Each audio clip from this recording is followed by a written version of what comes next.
Hello friends, ಅಸ್ಸಲಾಮ್ ಅಲೈಕುಮ್, ನಮಸ್ಕಾರ. ಹೇಗಿದ್ದೀರಾ ಎಲ್ಲರೂ? Welcome back to Sin Free Kitchen. ಇವತ್ತು ನಾನು ಒಂದು ಸಿಂಪಲ್ ಆದ ತುಂಬ ರುಚಿಯಾದ ಮಕ್ಕಳಿಗೆ ಇಷ್ಟವಾದ ಒಂದು ಸ್ನ್ಯಾಕ್ಸ್ ರೆಸಿಪಿಯನ್ನು ನಿಮ್ಮೊಂದಿಗೆ ಶೇರ್ ಮಾಡ್ತಿದ್ದೀನಿ.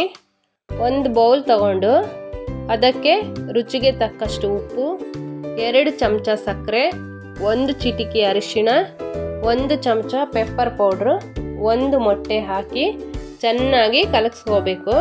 ಇದು ಸಕ್ಕರೆ ಕರಗುವವರೆಗೆ ಕಲಿಸ್ಬೇಕು.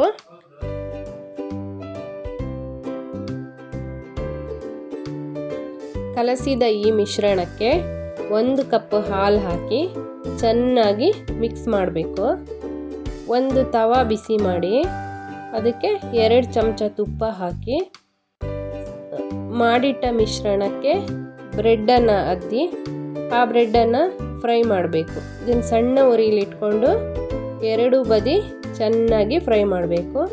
ಹೀಗೆ ಫ್ರೈ ಮಾಡಿದಾಗ ಬಿಸಿ ಬಿಸಿಯಾದ ಬ್ರೆಡ್ ಆಮ್ಲೆಟ್ ಟೀ ಜೊತೆಗೆ ಸವಿಯಲು ಸಿದ್ಧ. ಫ್ರೆಂಡ್ಸ್, ಈ ವಿಡಿಯೋ ಇಷ್ಟ ಆದರೆ ಲೈಕ್ ಮಾಡಿ, ಶೇರ್ ಮಾಡಿ, ಕಮೆಂಟ್ ಮಾಡಿ. ಹೊಸದಾಗಿ ವಿಡಿಯೋ ನೋಡುವವರು ಪ್ಲೀಸ್ ಸಬ್ಸ್ಕ್ರೈಬ್ ಮಾಡಿ, ಬೆಲ್ ಐಕನ್ ಪ್ರೆಸ್ ಮಾಡಿ. ನನ್ನ ಸಿನ್ ಫ್ರೀ ಕಿಚನ್ಗೆ ಸಪೋರ್ಟ್ ಮಾಡಿ. See you on next video.